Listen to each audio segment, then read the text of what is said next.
Hey guys, welcome to the video. Salt here. Today we're going to be taking a look at the Kitgun the Catchmoon, and specifically its primary configuration. Last week we did the secondary configuration of the Catchmoon, and so this week we're finishing it up with the primary configuration. Before we start though, let's go over our commenter board here. Our first and top commenter of the last video is the same person. It's Vikash994.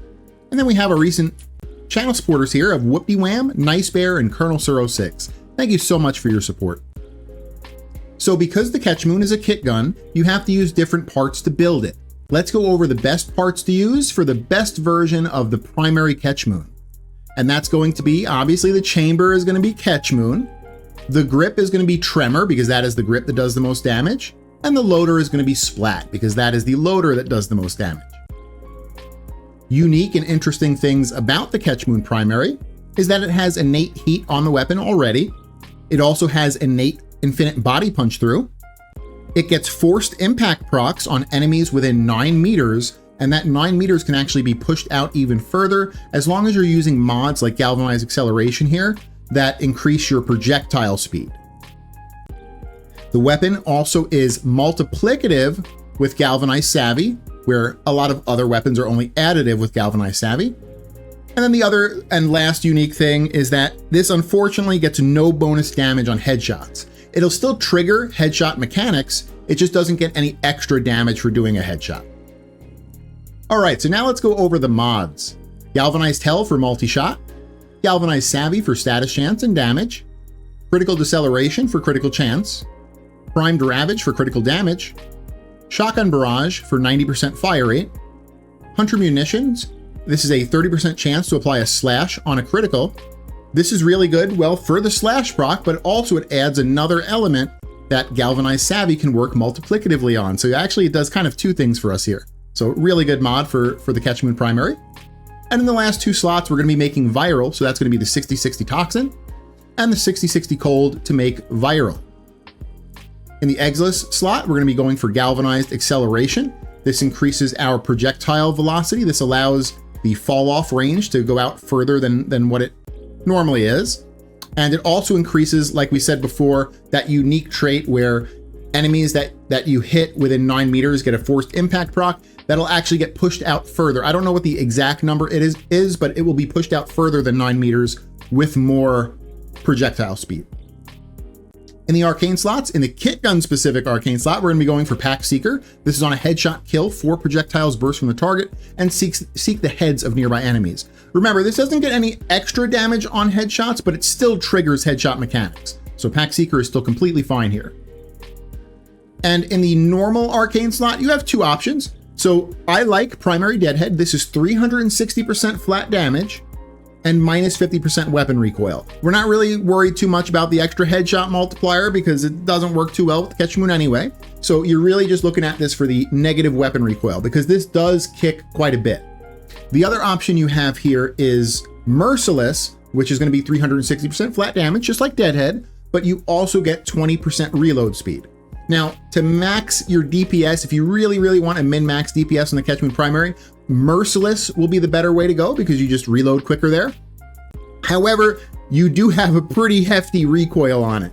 And I don't really like that. I like a little bit more comfort on my weapons where they're not giving me motion sickness. And so I'm personally going to go with Primary Deadhead, but if you really want to min-max, you can go with Merciless here instead. This is how you build out the primary configuration of the kit gun, the Catchmoon. I hope you guys liked it, and if you did, consider leaving a like and subscribing for future content. So now we'll have a 5-minute gameplay portion showcasing the weapon, and when that's done, we'll come back to the Orbiter and we'll give it our final score and ranking. So I'll see you guys again after the gameplay. Alrighty, we're gonna start this gameplay portion up here. Let's go ahead and hack the terminal, and we'll see how the Catchmoon primary does.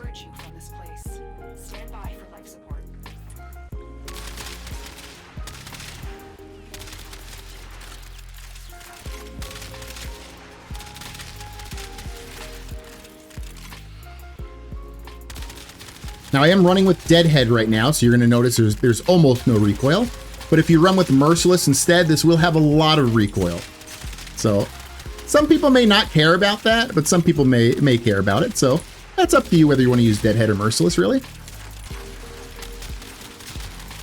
This weapon has that infinite body punch through, so you definitely want to try to line enemies up if you can. Make the most of the weapon.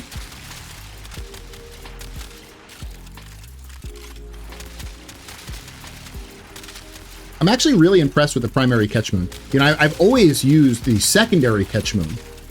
And when I did the video for the secondary Catchmoon, I'm like, well, I guess I should actually build out a primary Catchmoon finally and give it a try.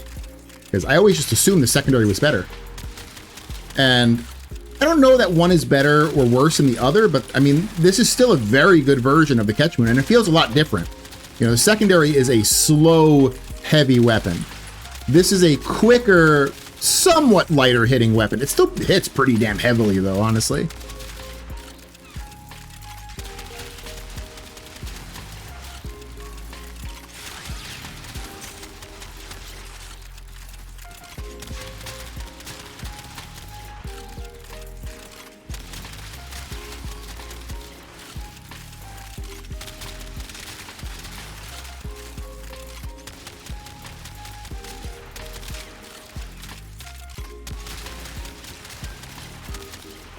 So I already did my 3 10-minute runs on the Catchmoon primary, so I know what it's going to score. It ends up doing pretty well. I won't reveal too much about it. You'll see it in a couple minutes here, but it ends up doing pretty well.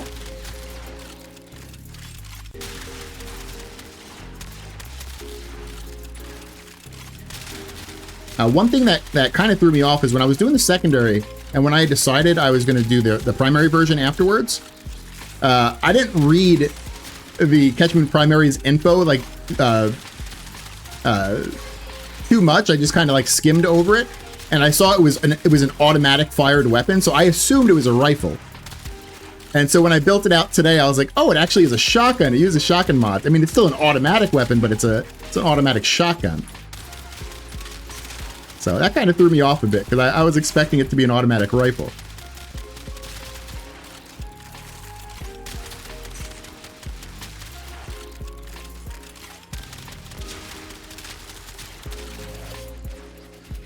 Got my weapon stolen, as is tradition. These little Drakmasters.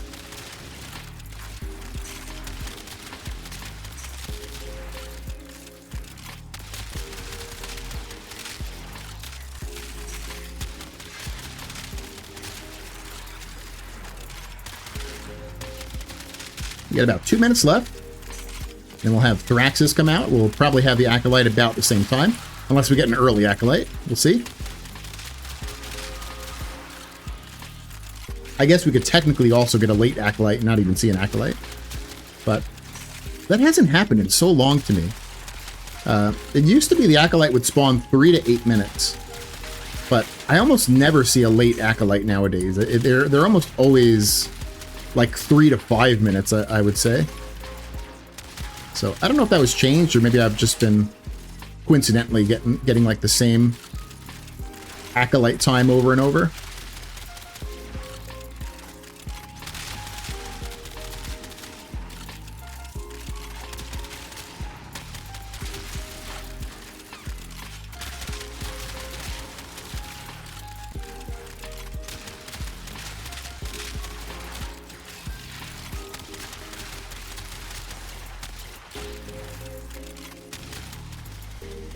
So we have an Acolyte coming. It's 4:20. So that's pretty good. That'll give us some time to kill the Acolyte before we have to deal with the Thraxes. Looks like is that Violence? No, it's Mania. I hate Mania. Mania uses Zephyr's Bubble, and you'll see I did damage to him, but eventually he's going to start blocking it. There it is. He's blocking it. Really annoying. I hate Mania. I hate when I do my test runs and Mania comes up, because you just basically have to wait for the Turbulence buff to drop off. There we go. Okay. So you see it chunked through that Acolyte really well. Well, until he put Zephyr's Turbulence on. Then it didn't. But before the Turbulence, it was doing really well. So let's get these Thraxes dealt with here. You can see it chunks through these Thraxes too pretty well. You get some nice slash and heat procs on them, so they... There we go. All right. And that's 5 minutes. We're at 387 kills. That'll kind of give you an indication on how it's going to do in 10 minutes. So we'll end it here and go back to the Orbiter. Welcome back to the Orbiter, guys. So let's go over how the Catchmoon primary did in its 3 10-minute runs on Steel Path Lewis Circulus. It got 647, 576, and 597 kills, putting it in the B tier for kill per minute potential.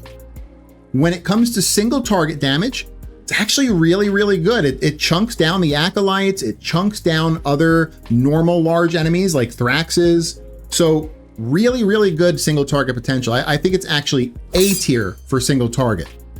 When it comes to ease of use, pretty easy weapon to use. You don't really have to aim very carefully. If you want to use Deadhead, you do have to get some headshots here and there, but that's not hard to use. So I think it's probably, it's kind of between like high B and low A. I think we'll give it a B tier, but a very high B tier for ease of use. So that's my take. Tell me what you guys think. Again, thank you so much for watching, and I hope you guys have an amazing day. All right, bye.